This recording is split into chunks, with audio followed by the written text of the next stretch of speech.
Hey guys, welcome to Government. This is my first attempt at a video lecture here, so please bear with me. I'm up here in the upper right hand corner and I'm going to be walking you through some of the materials that I want you to take a look at here for our upcoming unit, which is going to be on voter rights. So voting rights, a really relevant topic, of course. We're in a big 2020 is a big election year, but always a relevant subject here. Voting rights really sort of encapsulates a variety of issues, such as equality, systemic oppression, disenfranchisement, what it means to be a citizen. And so we're going to start, of course, it's important to look at the history, with looking at how voter rights were constructed in the Constitution and then through various precedents like Dred Scott case that have changed and expanded the rights of individuals within our political institutions to get to participate in them. So Voter Rights Unit 3, you'll see this document posted on our Teams page. It's called Elections 2020 Unit 3 Packet, Voter Rights.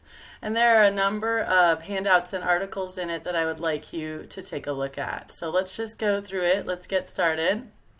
So scrolling down, here's our unit, Unit 3, Voter Rights. The essential questions for this unit are, what does the Constitution say about voters' rights? Okay, and so what was the original intention there with who should get to vote, who should get to participate in this democracy?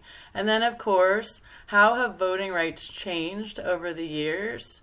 And what voting rights issues are now coming up in 2020, and what are we dealing with now?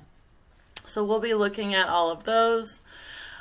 Students, your objectives are to be able to discuss parts of the U.S. Constitution that deal with voter rights, to identify major moments in history, in the history of voting rights in America, and to explain the current challenges to voting rights that our nation is facing, and also to look at what would be some more fair and equitable solutions to those issues that our nation's facing at the moment. And of course, this aligns with a number of social science standards. The materials that I'll be having you read through first are as such. We're going to look at the history of voting rights in the United States, starting with how they were established in the U.S. Constitution and through legislation. There's a timeline that we'll look at together in just a minute called Who Really Gets to Vote? And it shows you how voting rights have expanded or contracted at various times in U.S. history to disenfranchise or re-enfranchise different groups of people in the voting participation process. There's an article about allowing ex-felons to vote, which is a movement that's happening in the United States. In fact, only 9 states still do not allow anyone who has ever had a felony on their record to vote. And they are all in the southern United States. We're going to read an article about lowering the voting age to 16. It's a movement that's happening across the United States right now to actually lower the voting age range even farther to allow 16, 17-year-olds to vote as well as 18-year-olds. As you know, the 26th Amendment was passed in the 1970s to allow 18, 19, and 20-year-olds to vote. Prior to that, you had to be 21 or over. And then we're going to look at new voting restrictions that are coming up this year in the year 2020 during our presidential election and who's affected by those. And I'm going to have you answer a couple of questions about what you've read. And then in the next section, the next video lecture I'll be putting out, we'll talk about gerrymandering and how it affects people's rights to participate in voting. To go along with this history lesson, I have included a supplemental video, which I'd like to show you now, just really quickly. Where to find it, I will be linking it to our Teams page, of course. It is called A Brief History of White Privilege, Racism, and Oppression in America. And it is about a 5.5 minute excerpt from a sort of recent documentary called Legalized Democracy. And it's really important to think about how racism gets constructed by laws. And that's what this excerpt speaks to. And that's what we'll be looking at next when we look at the Constitution and how it relates to voting rights. So racism gets constructed through our laws and through legal precedents like the Dred Scott case, like Brown versus Board of Education, which made school segregation illegal. Prior to that, the Plessy case set the precedent for separate is equal. As long as they're separate facilities, even if the white ones are better, that's equal, the Supreme Court said in 1896. So Plessy versus Ferguson case. So really our ideas about equality, about who gets to participate, about who gets to be considered a citizen or a voter are constructed through laws and legal precedents. And so it's really important to understand that this is how institutionalized racism gets created. So let's look at the Constitution now and see what it said originally. Oh, one more thing before we get started with that. I've also included this article on our team's page, which was a message sent out by the former Secretary of State, Dennis Richardson. He did die last year, about a year ago now, of cancer. I had the privilege of meeting him several times in Salem. And of course, the Secretary of State is the overseer of elections and the elections processes. And Dennis Richardson was that for Oregon up until he died last year. This is a message he sent out to everybody on his listserv, why your vote matters. And I feel like this message really encapsulates a lot about why this is an important topic for us to think about, for us to study, for us to consider who gets to vote and who doesn't get to vote in our country. Why voting matters to begin with. So this article really sets the stage for that. And it talks about, some of the reasons why people don't vote in our country. Our voting rates are kind of at a historical low, except they've been hovering around about 30% of the overall population is turning out to vote, so about 1 in every 3 Americans. Although in Oregon's last election, major election, the midterm election 2 years ago, a whopping 61% of Americans turned out to vote.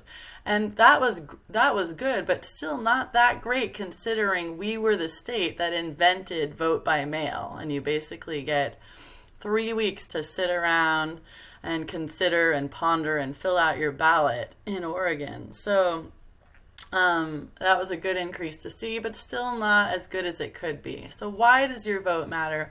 Why does voting matter to begin with? I'd like you to take a look at that message from our former Secretary of State. Now let's move on to talking about the Constitution. So interestingly enough, there's no explicit right to vote given or written into the Constitution anywhere in the original text of the Constitution, in the original 7 articles. But through the years, various groups have been added to the list of eligible voters. So we're going to have an opportunity here to look at the Constitution and other laws that have been passed and see how that's affected the rights of various groups to participate in this process. And be thinking about why this issue matters, why voting matters as we're going through this lesson of who gets to vote. Why does it matter who gets to vote? And how far have our laws gone to ensure that everyone who should vote gets to vote? what are the pros and cons of allowing more people to vote? Okay, what would be good about allowing more people to vote? Like allowing more teenagers to vote, more young people to vote, making that demographic of young people larger. What's good about that? What also might be the drawbacks of allowing more people to vote? I mean, we allow 16 and 17-year-olds to drive cars on the open road. I mean, they can kill people, they can crash, they can endanger people's lives and pets, and yet we don't allow them to participate in the political process. Why is that maybe good, and why is that maybe bad for our country? In your back of your mind, I want you to be brainstorming for yourself. Who should be allowed to vote, in your opinion? Do people who commit crimes, should they ever regain the right to vote? Or are there some crimes you commit that should basically disenfranchise you from that right forever? So those are some of the things I'd like you to be thinking about. And now let's take a look at the Constitution.